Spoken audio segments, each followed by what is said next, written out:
Chuck Norris, or rather Carl, as he was calling himself during this undercover mission, wasn't the type to jump to conclusions. He believed in gathering all the facts before making any moves. But as he drove away from the dealership, that day his mind kept circling back to one thing: Brian's blatant lie about the lifetime warranty. It wasn't just a harmless exaggeration, it was a deliberate attempt to deceive customers. And worse, it seemed like Lisa knew the truth but was too afraid to speak up. That evening, Chuck sat at his kitchen table with a cup of coffee and a notepad. He jotted down everything he'd observed during his visit: the way Brian spoke with rehearsed confidence, the nervous energy radiating off Lisa, and the subtle tension between them whenever Brian made an exaggerated claim. Something about Lisa stuck in Chuck's mind. She didn't seem like the kind of person who would willingly participate in dishonest practices. If anything, she looked trapped, like someone caught in a situation they couldn't escape. The next morning, Chuck decided to pay another visit to the dealership. This time, he planned to focus on Lisa. He figured she might hold the key to unraveling the entire mess. Dressed once again in his casual disguise, he parked his truck a block away and walked toward the showroom. As he entered, the same bell chimed overhead, announcing his arrival. Brian spotted him immediately and greeted him with the same practice smile as before. "Hey, Carl, good to see you again," Brian said, stepping forward. "Did you have any more questions about the cars we looked at yesterday?" Chuck nodded politely. "Yeah, actually, I did. I wanted to talk to someone about financing options. Maybe Lisa could help me out." He gestured toward Lisa, who was standing near the front desk sorting through paperwork. Brian hesitated for a brief moment, then forced a laugh. "Of course, Lisa's great. She'll take good care of you." Lisa looked up when she heard her name and offered a polite smile. "Sure thing," she said, walking over to join them. "What do you need help with?" "I'm trying to figure out how the payment plans work," Chuck explained. "I want to make sure I'm getting a fair deal before I commit to anything." Lisa nodded, her demeanor calm and professional. "Absolutely. Let's sit down and go over everything." She led Chuck to a small office near the back of the showroom, where they could talk privately. Brian lingered nearby for a moment, watching them closely, but eventually wandered off to assist another customer. Once they were alone, Lisa pulled out a folder filled with brochures and forms. She began explaining the different financing options available, speaking clearly and patiently. Chuck listened intently, nodding along as she went through the details. But he also noticed something else. Lisa's hands trembled slightly as she flipped through the pages. Her voice wavered at times, especially when she mentioned certain terms and conditions. "You okay?" Chuck asked gently, leaning forward. "You seem a little tense." Lisa froze for a split second, then forced a smile. "Oh, I'm fine, just a busy day, you know how it is." Chuck studied her face carefully. There was no denying the stress etched into her features. He decided to test the waters a bit further. "Listen, I don't mean to pry, but I've been looking at dealerships for a while now, and some places seem, well, less than honest. Is everything above board here? I just want to make sure I'm not getting scammed." Lisa's eyes widened slightly, and she glanced nervously toward the door. For a moment, Chuck thought she might clam up entirely, but then she sighed deeply, her shoulders sagging under the weight of whatever burden she'd been carrying. "To be honest," she whispered, lowering her voice so no one else could hear, "not everything here is straightforward. Some of the things Brian says aren't exactly true. The lifetime warranty thing? That's completely made up. We don't offer anything like that." Chuck nodded slowly, encouraging her to continue. "What else should I know?" Lisa hesitated again, glancing toward the door once more. "There's more," she admitted reluctantly. "Some of the prices we advertise are inflated. Customers think they're getting a deal, but by the time we add fees and push extras like extended warranties or maintenance packages, the final cost ends up being way higher than they expected." Chuck frowned. "And nobody stops this? What about your manager?" At the mention of the manager, Lisa's expression darkened.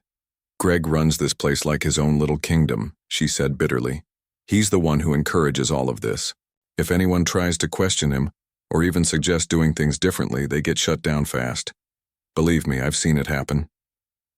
Chuck leaned back in his chair, absorbing her words. Greg, the manager, sounded like the real problem.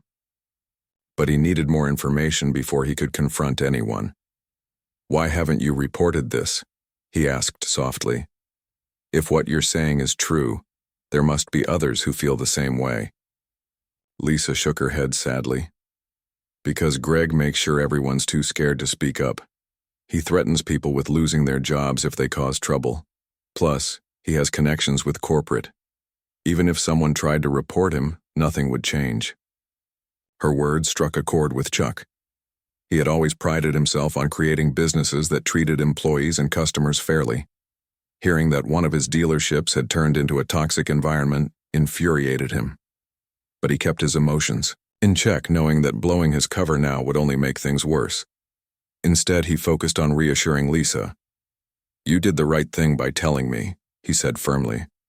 I promise I won't let this slide. And you won't get in trouble for speaking up, I'll make sure of it. Lisa looked at him skeptically. Who are you, really? She asked suddenly. You don't seem like the average customer. Chuck smiled faintly. Let's just say I have a vested interest in making sure this dealership operates honestly. Beyond that, you don't need to worry about me. Just trust that I'll handle this the right way. Lisa stared at him for a long moment, then nodded slowly. Okay, she murmured. But please be careful. Greg isn't someone you want to cross. With that warning hanging in the air, Chuck thanked Lisa for her honesty and left the office. As he walked back through the showroom, he spotted Brian chatting with another customer. The young salesman looked relaxed and confident, completely unaware that his lies were about to catch up with him. Later that afternoon, Chuck returned home and reviewed everything he'd learned. Between Brian's false claims, Lisa's revelations, and Greg's apparent role as the mastermind behind the corruption, the pieces of the puzzle were starting to come together. But Chuck knew he needed concrete evidence to expose the truth. Customer complaints and testimonies were helpful, but they wouldn't be enough to shut down the operation entirely. He spent the rest of the day drafting a plan. First, he would gather documentation, sales records, contracts, and financial statements to prove the fraudulent practices. Then, he would confront Greg directly, using the evidence to force him to confess. Finally, he would clean house, firing those responsible and implementing stricter oversight to ensure this never happened again. As night fell, Chuck sat on his porch, staring out at the horizon. The weight of the task ahead rested heavily on his shoulders, but he felt a sense of purpose driving him forward. Dishonesty was a cancer, and it needed to be cut out, no matter what it took. With that resolve firm in his mind, Chuck prepared for the next phase of his mission. The following morning, Chuck arrived at the dealership early before most of the staff had shown up. He approached Greg's office cautiously, knocking on the door before stepping inside. Greg, a middle-aged man with slicked-back hair and a sharp suit, looked up from his desk with a mixture of bad surprise and irritation. "What can I do for you?" Greg asked gruffly, clearly annoyed at the interruption. Chuck introduced himself calmly. "I'm Carl. I've been looking into some concerns about the dealership, and I wanted to discuss them with you." Greg's expression shifted instantly, morphing into a mask of charm. "Of course, Carl. Please have a seat. I'm sure we can clear up any misunderstandings." Chuck sat down across from Greg, his eyes steady and unwavering. "Let's start with the lifetime warranty," he said bluntly. "Care to explain why your salespeople are telling customers it exists when it doesn't?"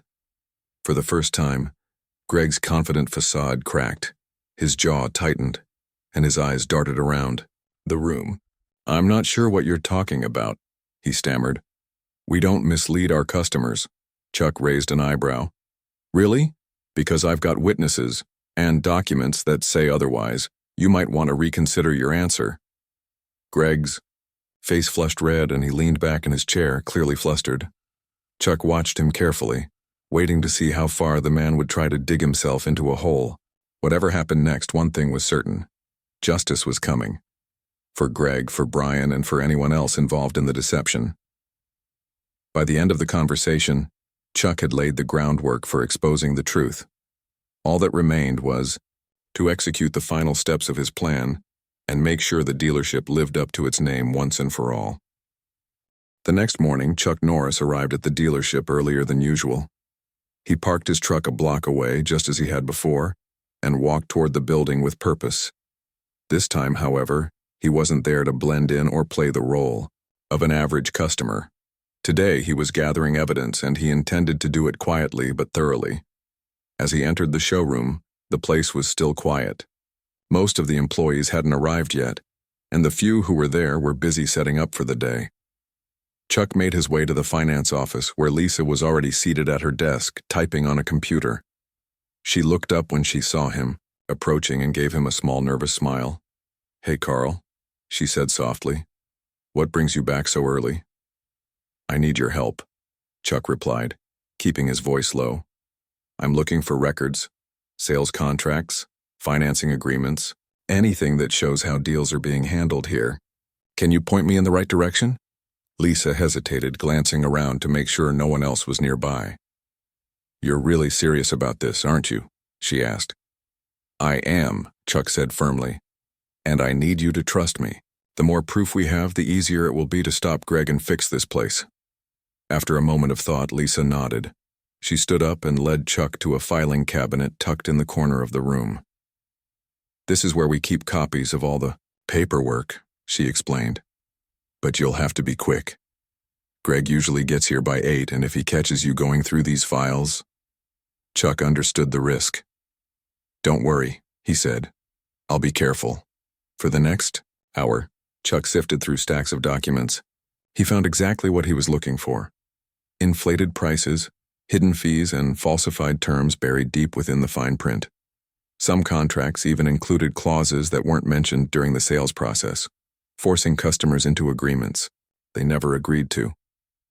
It was clear that the dealership had been operating like a well-oiled machine of deception, designed to squeeze every penny out of unsuspecting buyers. While Chuck worked, Lisa hovered nearby, keeping watch. Every time footsteps echoed in the hallway, she tensed up, ready to distract anyone who might interrupt them. But thankfully, the morning remained quiet, and they managed to avoid detection. When Chuck finally closed the last folder, he turned to Lisa with a determined look. "This is enough," he said. "We've got everything we need to shut this down." Lisa let out a shaky breath, relief washing over her face. "Thank you," she whispered. "I didn't think anyone would ever believe me." "You did the right thing," Chuck told her sincerely. "Now it's my turn to make sure justice is served." Later that afternoon, Chuck returned to the dealership, not as Carl, but as himself. Dressed in his signature cowboy hat and boots, he strode into the showroom with the kind of confidence that commanded attention. Employees stopped what they were doing and stared as he made his way toward Greg's office. The manager was sitting behind his desk, sipping coffee and scrolling through emails, when Chuck knocked on the doorframe. Greg looked up, startled. His eyes widened in recognition, and he nearly spilled his coffee. "Mr. Norris!" he exclaimed, scrambling to stand up. What are you doing here?" Chuck stepped inside and closed the door behind him. "We need to talk," he said simply, his tone leaving no room for argument. Greg's smile faltered, but he tried to recover quickly. "Of course. Please sit down. How can I assist you today?" Chuck ignored the offer to sit and placed a thick stack of papers on Greg's desk. "These are copies of sales contracts and financing agreements from your dealership," he said. "Care to explain why customers are being charged for warranties that don't exist? Or why prices are marked up after negotiations are supposedly finalized?" Greg's face turned pale. He stared at the documents, then back at Chuck, clearly struggling to come up with an excuse. I don't know what you're talking about," he stammered. "There must be some kind of misunderstanding." "No misunderstandings," Chuck replied calmly. "I've spoken to employees, reviewed complaints, and now I have the proof right here. You've been running scams under my name, Greg. That ends today." Greg's composure crumbled. He sank back into his chair, sweat forming on his forehead. Look, Mr. Norris, I can explain, he pleaded.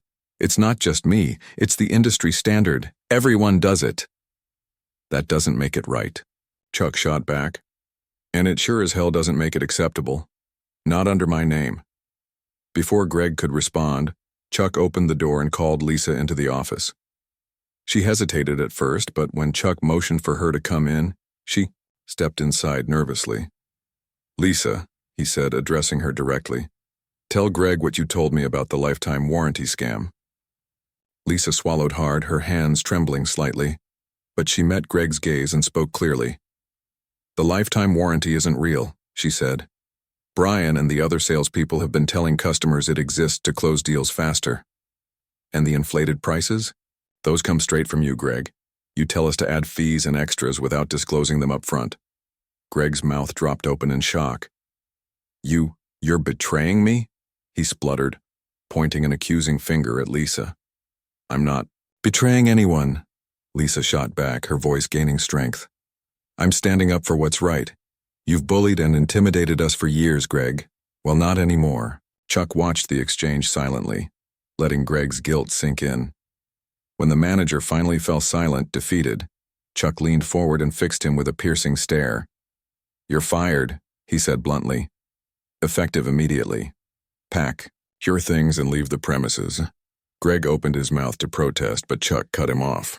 If I find out you've tampered with any records or tried to retaliate against anyone here, I'll make sure you regret it. Do we understand each other? Greg nodded weakly, too stunned to argue further. He grabbed his coat and briefcase and slunk out of the office, avoiding eye contact with everyone as he left. With Greg gone, Chuck turned his attention to the rest of the staff. He gathered everyone in the showroom and addressed them directly. I want to thank Lisa for having the courage to speak up, he began. Because of her honesty, we've uncovered some serious problems here. Dishonesty won't be tolerated. Not now. Not ever. He paused, letting his words sink in. Starting today, we're implementing new policies to ensure transparency in every sale. Prices will be clearly marked, and all terms will be disclosed up front. If anyone has concerns or feels pressured to act unethically, you can come to me directly. No excuses, no exceptions. The employees exchanged glances, some looking relieved, others apprehensive. Brian, who had been lurking near the back of the group, shifted uncomfortably. Chuck singled him out. Brian, he said, his voice firm but calm. You've been spreading false information to customers. That stops now. Consider yourself suspended until further notice. Brian's face flushed red, but he didn't argue. Instead, he muttered a quiet apology and slinked away. After addressing the staff, Chuck pulled Lisa aside. You did the right thing, he told her again. And because of your bravery, I'm promoting you to assistant manager. You'll oversee operations here and help me rebuild trust with our customers. Tears welled up in Lisa's eyes. Thank you, Mr. Norris, she said. I promise I won't let you down. I know you won't, Chuck replied with a reassuring smile. Together, we'll make sure this dealership represents integrity, not greed. As the day came to a close, Chuck stood outside the showroom, watching the sun set over the lot. The road ahead wouldn't be easy. Rebuilding trust took time, and rooting out corruption required vigilance. But as he reflected on the events of the past few days, Chuck felt a deep sense of satisfaction. Justice had been served, and the truth had prevailed, all because one man refused to tolerate dishonesty under his name. And if there was one thing Chuck Norris knew how to do, it was stand up for what was right. Months had passed since Chuck Norris first stepped into the Dallas dealership Undercover, and the transformation was nothing short of remarkable. The once toxic environment had been replaced with a culture of honesty and accountability. Customers, who had previously walked away feeling scammed, now returned, eager to share their positive experiences with friends and family. Sales were steady, but more importantly, trust had been restored. It was clear that the changes weren't just superficial, they were genuine. Lisa had settled comfortably into her role as assistant manager, proving herself to be a natural leader. She worked tirelessly to ensure every customer left satisfied, whether they bought a car or simply came in for advice. Her warmth and integrity earned her the respect of both employees and clients alike. Under her guidance, the dealership became known not just for its vehicles, but for the way it treated people. Employees felt valued, customers felt respected, and the entire operation ran smoothly. Chuck visited the dealership periodically to check on its progress. Each time he arrived, he was greeted warmly by staff and customers alike. On one such visit, Lisa approached him with a stack of letters from grateful buyers. "People keep sending these," she said, handing them to him. "They wanted to thank you personally for stepping in when no one else would." Chuck flipped through the notes, reading heartfelt messages from individuals whose lives had been impacted by his actions.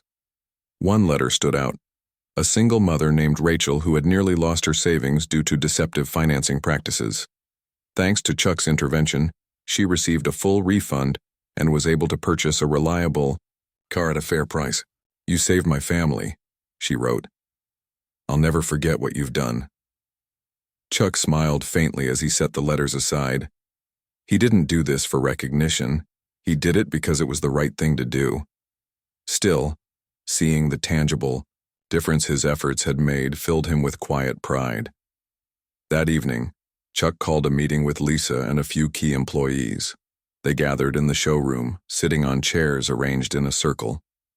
Chuck opened the discussion by acknowledging how far they'd come. "When I first came here, this place was broken," he said. "But look at it now. You've turned it around completely. That's something to be proud of." The group nodded in agreement, exchanging smiles. Lisa spoke up. "It wasn't easy, but it was worth it. We've built something we can all believe in again." Chuck leaned forward, his expression serious. "And that's exactly why I'm here tonight. I want to talk about the future, yours, mine, and this dealership's. I can't stay involved forever. I have other projects and responsibilities, but I need to know that this place will continue to operate with the same values we've established." Lisa nodded firmly. "You don't have to worry about that. We'll keep doing things the right way." "I know you will," Chuck replied. "But I also want to make sure you're prepared for anything. Running a business like this isn't just about following rules, it's about leading with integrity. So, I've decided to take things a step further." He reached into his bag and pulled out a folder, handing it to Lisa. Inside were detailed plans for expanding the dealership's operations while maintaining ethical standards. There were guidelines for hiring trustworthy employees, strategies for handling difficult situations, and even ideas for community outreach programs. "This is your roadmap," Chuck explained. "Use it to grow the business without losing sight of what makes it special." Lisa's eyes widened as she flipped through the documents. "This is incredible," she murmured. "Thank you, Mr. Norris. This means so much." Chuck smiled. "Call me Chuck. And remember, leadership isn't about power. It's about service. Serve your team, serve your customers, and everything else will fall into place." Over the next few weeks, Chuck began transitioning out of his active role at the dealership. He handed over daily oversight to Lisa, confident that she could handle whatever challenges lay ahead. To celebrate the transition, the staff organized a small gathering in the showroom. Balloons decorated the space, and a cake bearing the words, "Thank you, Chuck," sat on a table near the front. As everyone gathered around, Lisa stepped forward to speak. "We couldn't let you leave without saying goodbye properly," she began, her voice trembling slightly. "What you've done for us, for this dealership, is more than anyone could have asked for. You didn't just fix problems, you gave us hope. You showed us that doing the right thing isn't just possible, it's necessary." The room erupted in applause, and Chuck stood up, tipping his cowboy hat modestly. "I appreciate that," he said, his voice warm but firm. "But remember, this isn't about me. It's about all of you. You're the ones making this place great every day. Keep standing up for what's right, and you'll inspire others to do the same." After the speeches, employees took turns sharing stories about how Chuck's intervention had changed their lives. Brian's replacement, a young man named Jake, recounted how he'd initially doubted the new ethical policies, but quickly realized they led to better outcomes, not just financially but personally. "I used to think being pushy was the only way to succeed," Jake admitted. "But working here has shown me there's another way, a better way." Chuck listened intently, nodding occasionally. These stories reinforced why he'd fought so hard to clean up the dealership. It wasn't just about fixing a broken system. It was about empowering people to live with integrity. As the celebration wound down, Chuck lingered behind to speak privately with Lisa. "Are you ready for this?" he asked gently. "Running a dealership is a big responsibility." Lisa nodded confidently. "I am. Thanks to you, I know exactly what to do, and more importantly, how to do it the right way." Chuck placed a hand on her shoulder. "You're going to do amazing things. Just remember, whenever you face tough decisions, ask yourself what aligns with your values. If you stay true to that, you'll never go wrong." With those parting words, Chuck grabbed his bag and headed for the door. Before stepping outside, he turned back to survey the showroom one last time. The gleaming cars, the smiling faces, the sense of purpose in the air. It was all a testament to what could be achieved when people committed to honesty and hard work. As he drove away, Chuck reflected on the journey that had brought him here. What started as a routine investigation had become something much bigger, a chance to prove that integrity always wins, no matter the odds. He knew the road ahead wouldn't always be easy for Lisa and the team, but he also knew they were ready to face whatever came their way. And if there was one thing Chuck Norris believed in, it was the power of standing up for what's right, even when it meant going undercover into your own car dealership. Because in the end, truth and justice weren't just ideals, they were principles worth fighting for. The days following Greg's dismissal were a whirlwind of activity at the dealership. Chuck Norris wasted no time implementing changes to ensure the business operated with honesty and transparency moving forward. He hired an independent auditor to review every financial record, contract, and sales agreement from the past year. The goal was simple: identify everyone who had been affected by the fraudulent practices and make things right. Lisa, now promoted to assistant manager, played a key role in the process. She worked closely with the auditor, providing insights into how deals were typically structured and pointing out areas where dishonest tactics were most commonly used. Her insider knowledge proved invaluable, helping the auditor uncover patterns that might have otherwise gone unnoticed. Together, they compiled a list of customers who had been misled or overcharged. Meanwhile, Chuck made it clear to the remaining employees that the old ways of doing business were over. During a staff meeting held in the showroom, he addressed the team directly. "From this point forward," he said, his voice steady but firm, "we operate with integrity. No lies, no hidden fees, no pressuring customers into deals they don't want. If anyone has trouble understanding these principles, let me know now, because there's no room for dishonesty here." The message was received loud and clear. Employees who had once followed Greg's lead out of fear began to see a new path forward, one built on trust and respect.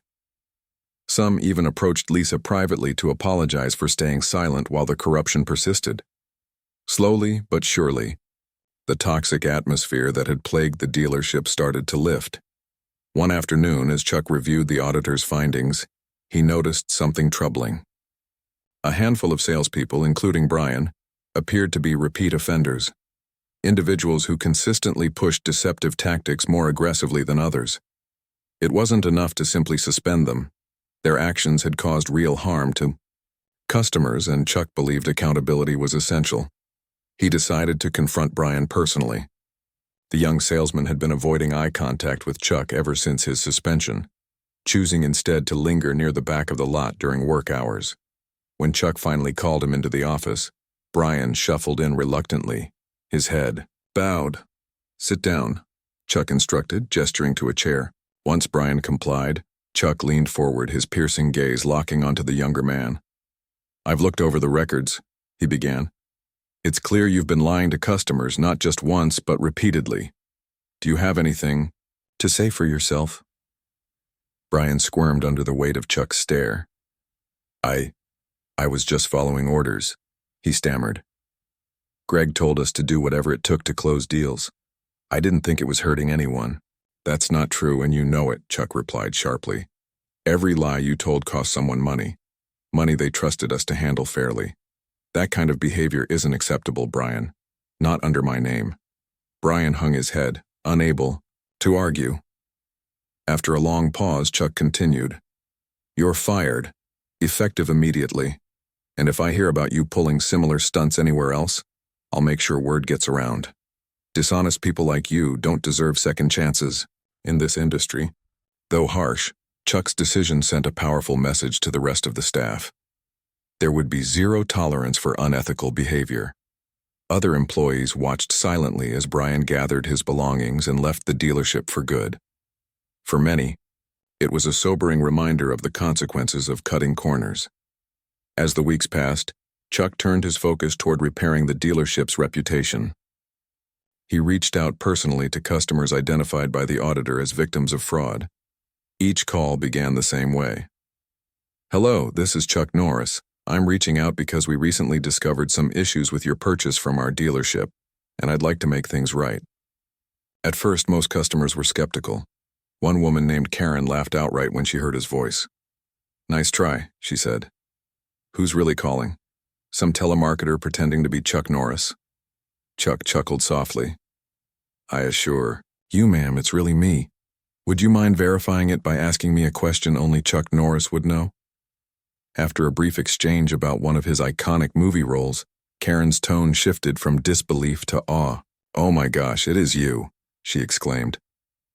By the end of the conversation, she sounded genuinely moved, not just by the apology, but by Chuck's willingness to take responsibility for what had happened.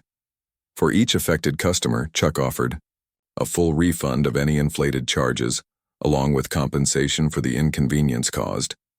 In cases where vehicles had already been sold or traded in, he provided cash settlements. While the payouts amounted to a significant financial hit for the dealership, Chuck viewed them as necessary investments in restoring trust. Word of his efforts spread quickly. Local news outlets picked up the story, praising Chuck for stepping in to clean up the mess. Social media buzzed with posts from grateful customers sharing their experiences. One man wrote, Never thought I'd get justice after being scammed, but Chuck Norris came through. He's a real-life hero. The positive attention helped turn the tide for the dealership. Sales began to pick up again as new customers flocked to a place they now saw as trustworthy. Employees felt a renewed sense of pride working for a company, led by someone who prioritized doing the right thing above all else. Despite the progress, Chuck knew the battle wasn't entirely won. Rebuilding trust took time, and he understood that one misstep could undo everything he'd worked so hard to achieve. To prevent future problems, he introduced mandatory ethics training for all staff members. The sessions focused on transparency, customer service, and the importance of honesty in every interaction. Lisa spearheaded the initiative, using her own experiences to drive home the lessons. I stayed silent for too long, she admitted during one session, and because of that I let bad things happen. But standing up for what's right, even when it's scary, is worth it. You'll sleep better at night knowing you did the honorable thing. Her words resonated deeply with the team. Many employees thanked her afterward for sharing her story, saying it inspired them to hold themselves accountable moving forward. By the end of the month, the dealership had transformed into a model of integrity. Prices were clearly marked, terms were disclosed up front, and customers walked away feeling confident in their purchases. Lisa thrived in her new role, earning the respect of both her colleagues and the community.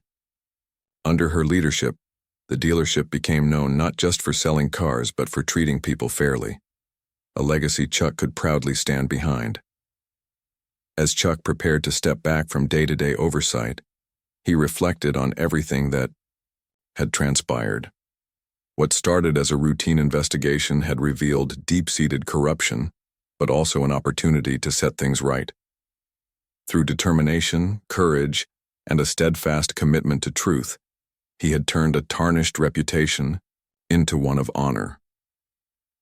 Before leaving the dealership for the last time, Chuck pulled Lisa aside. You've done incredible work here, he told her. I'm proud of what you've accomplished, and I know this place is in good hands." Lisa smiled, tears glistening in her eyes. "Thank you, Mr. Norris. None of this would have been possible without you." Chuck shook his head. "Don't thank me. Thank yourself and everyone else who chose to do the right thing. Integrity isn't mine to give. It's something we all have to earn." With that, Chuck walked out of the showroom, tipping his cowboy hat to the employees as he went. As he climbed into his truck and drove away, he couldn't help but feel a sense of fulfillment. Justice had been served and the truth had prevailed, all because one man refused to tolerate dishonesty under his name. And if there was one thing Chuck Norris knew how to do, it was stand up for what was right. Chuck Norris was not a man who got angry often, but when he did, people noticed. It wasn't the kind of anger that involved shouting or breaking things. No, Chuck's anger was quiet, steady, and far more dangerous. And right now, as he sat in his home office flipping through customer complaints about one of his car dealerships, that same quiet anger began to simmer. The dealership in question was located in Dallas, Texas, a place Chuck had always been proud of.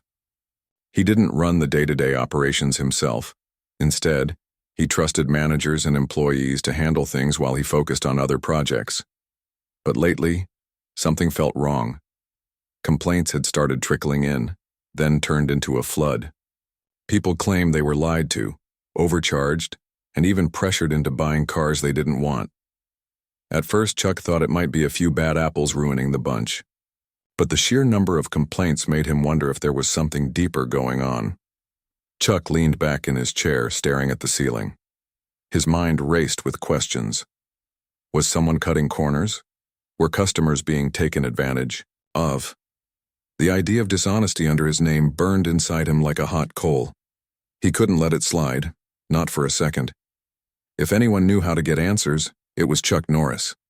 After all, he'd spent decades building a reputation based on integrity, hard work, and standing up for what was right. This wasn't just business, it was personal. So Chuck came up with a plan. Instead of sending lawyers or investigators, he decided to take matters into his own hands. He would go undercover. Not many people could pull off such a thing without drawing attention, but Chuck had confidence in his ability to blend in, if only for a little while.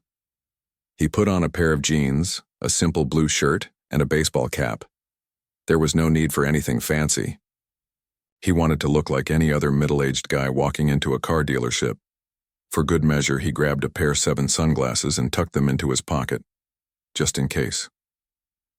When he arrived at the dealership, Chuck parked his truck a block away and walked the rest of the distance.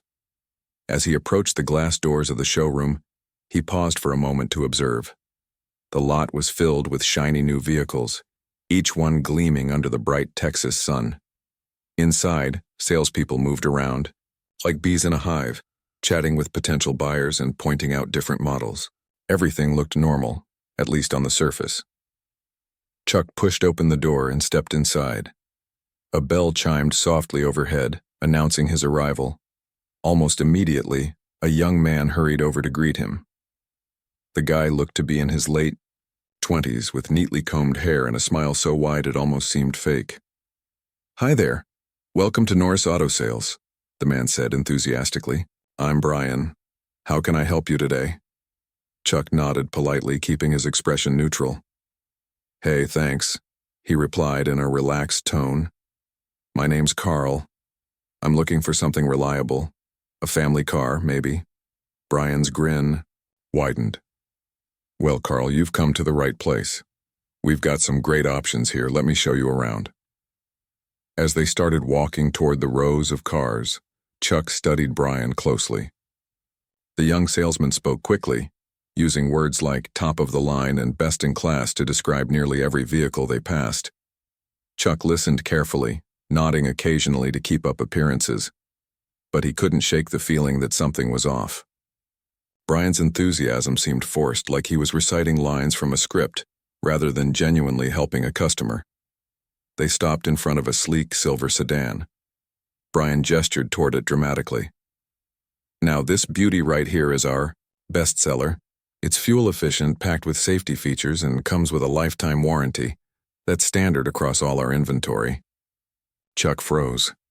His sharp eyes locked onto Brian's face. A lifetime warranty? That wasn't true. Chuck knew it for a fact. No such policy existed for these models. Yet Brian stood there, completely unfazed, delivering the lie with practiced HUD. For a moment, Chuck considered calling him out right then and there, but he reminded himself why he was here. He needed to stay calm, stay undercover, and gather more information before making any moves. Instead of confronting Brian, Chuck simply raised an eyebrow. A lifetime warranty, huh?